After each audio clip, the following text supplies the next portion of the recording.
Hola, muy buenas tardes a todas, todos y todes quienes nos escuchan, en especial a los alumnos de la clase de Puertos Marítimos en la Historia de la Nueva España, a cargo de la doctora Guadalupe Pinzón del Colegio de Historia de la Facultad de Filosofía y Letras de la UNAM. En el podcast del día de hoy, titulado El Galeón de Manila, un viaje de retorno, hablaremos sobre una importante expedición que dio paso a la comunicación e intercambio comercial entre Europa, América y Asia. Para poner en contexto a nuestra audiencia, el Galeón de Manila, o también llamado Nao de China, fue el nombre que recibió la ruta comercial que conectaba el comercio europeo y asiático pasando por Nueva España. Una ruta que se consideraba como el primer esfuerzo logrado de globalización, tanto comercial como cultural. Y digo logrado porque anteriormente ya se habían hecho otras expediciones para encontrar la ruta de las especias, todas siendo un fracaso. Y ni hablar de tener un asentamiento que les permitiera esa conexión comercial. No lo fue hasta este tornaviaje descubierto por este personaje clave que fue Andrés de Urdaneta, importante navegante y cosmógrafo, además de ser fraile agustino que había sido partícipe de algunas expediciones anteriores al viaje de retorno del Galeón de Manila. Como ya mencioné, se sabe que Urdaneta ya había participado en una de estas expediciones. En 1525, en compañía y al cargo de García Jofre de Loaiza, marino español que descubrió el Cabo de Hornos y las Islas Marshall. Sin embargo, esta fue una expedición más que no logró su objetivo, pero esto ya será para otro capítulo de nuestro programa.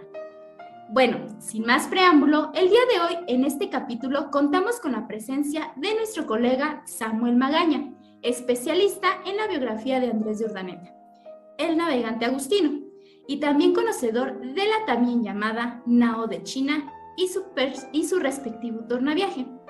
Bienvenido, Samuel, ¿cómo estás? Hola, estoy bien. Gracias y espero que también te encuentres bien. Gracias a ti por invitarme y por estar interesada en el tema. Cuéntanos un poco sobre el Galeón de Manila. ¿Por qué recibe este nombre? Bueno, como ya lo mencionaste en la introducción al tema, el Galeón de Manila tuvo gran relevancia, ya que fue la primera globalización comercial que conectaba Europa y Asia, teniendo a Nueva España como ese nodo articulador que conectaría a estos dos importantes comercios. Y bueno, se le dice Galeón de Manila porque su destino era llegar al puerto de Luzón y Cavite. A dicha región los nativos le llamaban Manila. Esta es una palabra de origen prehispánico que hace referencia a los nilas, una especie de arbusto silvestre que se encontraba en esta zona. Y los españoles, al escuchar dicha denominación, nombraron así el territorio. Cabe aclarar que este no fue el único nombre que recibió el galeón, pues también se le denominaba Nao de China. Y para aquellos territorios que desconocían la referencia de Manila, tal es el caso de Perú y regiones de Sudamérica, había una tercera denominación que era el Galeón de Acapulco, denominada así por los filipinos por ser una embarcación proveniente de las costas de Acapulco. Cualquiera de los tres nombres es válido, aunque este último es muy poco conocido. Y bueno, como dato extra, el nombre de Islas Filipinas, que es todo este conjunto de islas del archipiélago filipino, fue denominado así en honor al rey Felipe II, quien fue el que impulsó esta y otras expediciones a territorio asiático. Mira, qué interesante resulta la traducción que hacen los españoles a esta palabra de origen prehispánico y también cómo los lugares suelen recibir el nombre de personajes importantes, en este caso en honor al rey de España, Felipe II.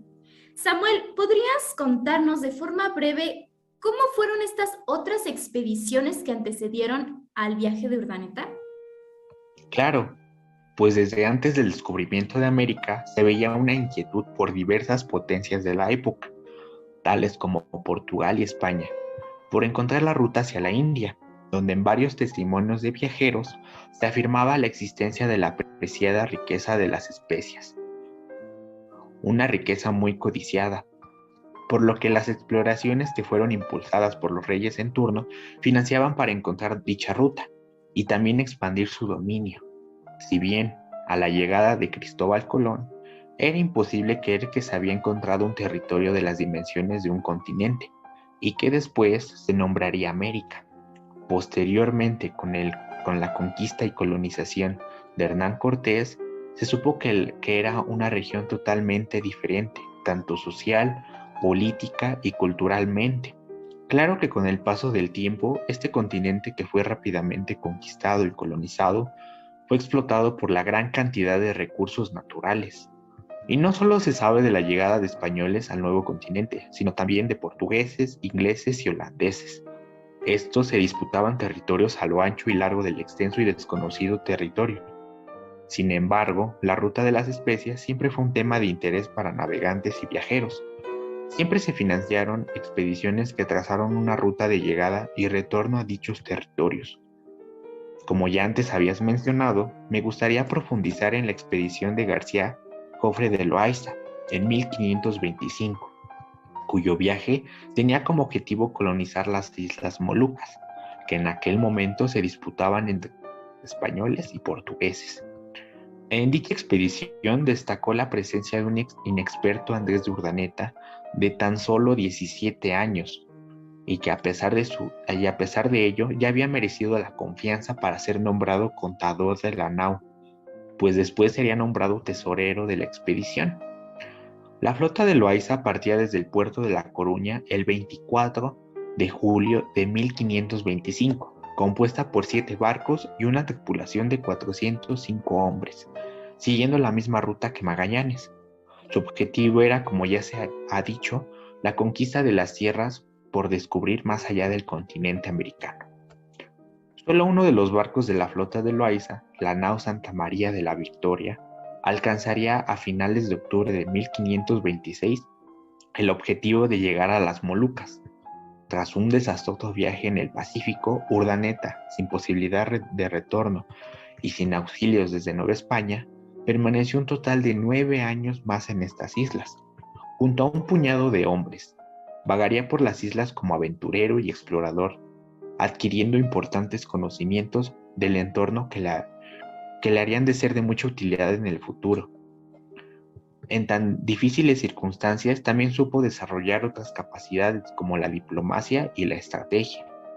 Los sobrevivientes cayeron en manos portuguesas y después de casi 8 años en las Islas Molucas, Urdaneta logró escapar por vía Cochín, la India, Cabo Buena Esperanza y Lisboa, junto con otros 24 sobrevivientes.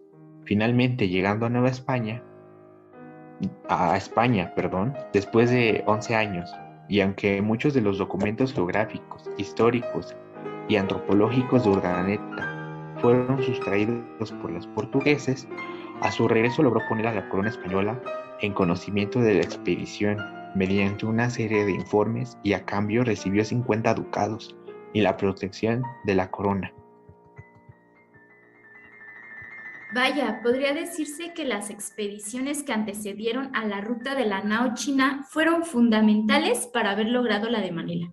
Sin esos descubrimientos y experiencias en el Pacífico, no hubiera podido llevarse a cabo esta expedición. Es importante recalcar que incluso los conocimientos navales son una constante construcción colectiva de conocimientos. Cuéntame, Samuel, ¿cómo fue esta expedición desde el día que zarparon?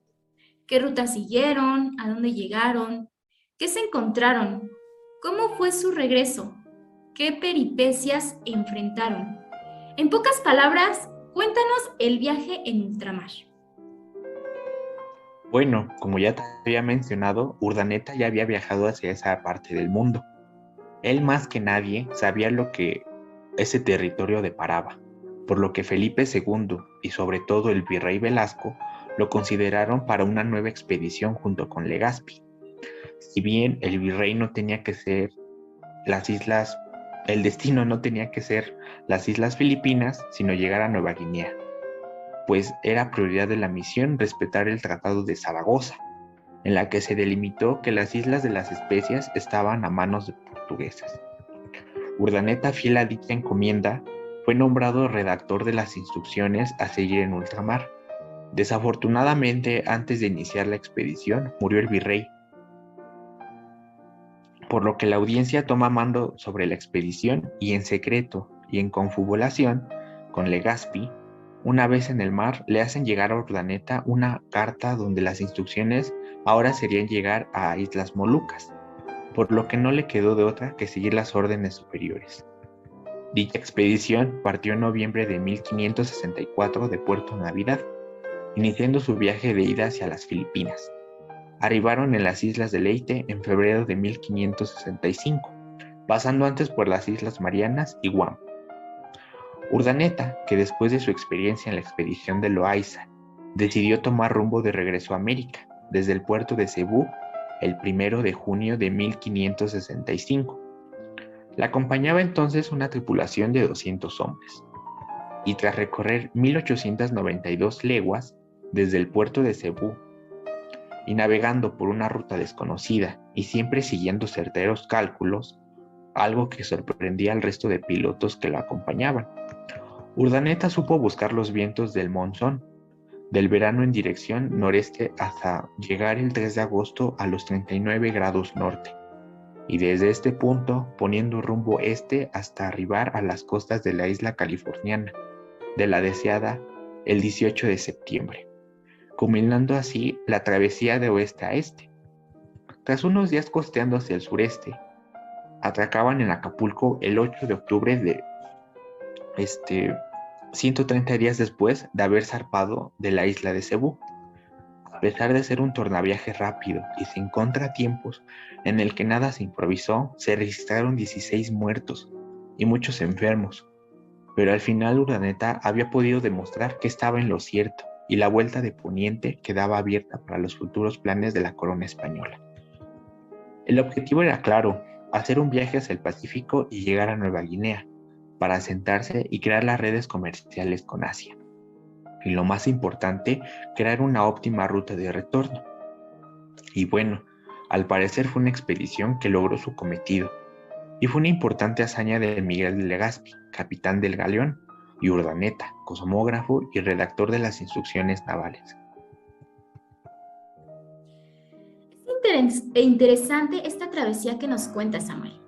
Perdona que te interrumpa, y creo que ya se había mencionado o tenía entendido que Andrés de Urdaneta era también un fraile. ¿En qué momento de su vida ocurre esto? Porque a manera de cómo nos contaste un poco de este personaje, pues tiene un espíritu de aventurero y no de misionero. Platicamos de esta otra faceta de nuestro personaje principal. Tienes razón, Azucena. Por poco y se me olvida explicar esa parte de la vida de Urdaneta. Pues su larga estancia en territorio americano, Andrés de Urdaneta coincide con un trascendental cambio en su vida. Es muy posible que ya por entonces se encontrase cansado de tantos avatares y de una vida muy aventurera. Con una edad que rondaba los 45 años, ya elevada para correr tantos peligros, Urdaneta decide explorar ahora el mundo de la espiritualidad, abandonando en 1552 la carrera militar con el cargo de capitán, para convertirse en un humilde fraile de un convento mexicano. Ok, qué impresionante su vida. Bueno, lo poco que nos has podido compartir en este espacio. Gracias, y con lo antes ya mencionado, el descubrimiento de nuevas rutas se podía al servicio de su labor misionera en Asia, identificando el tornaviaje como la verdadera ruta de diálogo entre dos mundos, de intercambio y encuentro entre pueblos, razas, culturas y religiones de Oriente y Occidente. Supongo que este personaje fue considerado para misiones de esta índole e igualmente reconocido. Claro, después de dicho éxito, el fraile cosmógrafo fue recibido con grandes honores por la Real Audiencia de Nueva España. Poco después, en abril de 1566, fue recibido en Valladolid por Felipe II y puesto en contacto con una junta de cosmógrafos, a quienes mostró las cartas geográficas, las relaciones y los libros de navegación de sus viajes. Y pues murió en la Ciudad de México el 3 de junio de 1568, en el convento de San Agustín, a la edad de 60 años. Bueno, pues muchísimas gracias, Samuel, por compartirnos el día de hoy la biografía de este personaje importante y sobre todo platicarnos de su contribución en el descubrimiento del tornaviaje del Galeón de Manila. Gracias por aceptar nuestra invitación a tu espacio. No hay de qué agradecer, el gusto es mío. Muchísimas gracias por la invitación. Espero haber aportado en tu programa. También quiero agradecerte por contribuir con este espacio en la divulgación del conocimiento histórico. Gracias, Samuel. Bueno, pues me despido de todas, todos y todes ustedes y que pasen un gran y excelente día. Hasta pronto en un siguiente capítulo.